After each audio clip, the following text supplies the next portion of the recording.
মাননীয় মুখ্যমন্ত্রী মমতা বন্দ্যোপাধ্যায় আমাদের দলনেত্রী, তার নির্দেশে আজকে প্রতিটা ব্লকে এবং টাউনেতে আমাদের আজকে এই প্রোগ্রাম চলছে।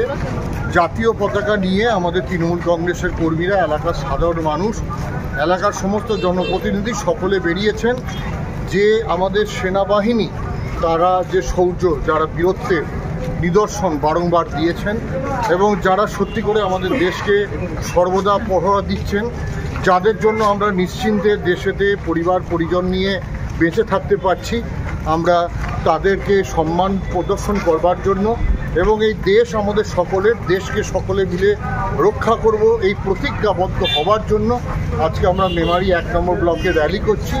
আজকে দলুইবাজার 1 গ্রাম পঞ্চায়েতের রসুলপুর বাজার থেকে বেলুট হাইরোড পর্যন্ত আমাদের এই র্যালি চলবে। এই র্যালিতে অসংখ্য মানুষ অংশগ্রহণ করেছেন, তার মধ্যে আমাদের মহিলারা যেমন আছেন, এলাকার সুধী নাগরিকবৃন্দ আছেন, বুদ্ধিজীবী মানুষ আছেন, এলাকার সমস্ত ব্যবসায়ীবৃন্দ আছেন।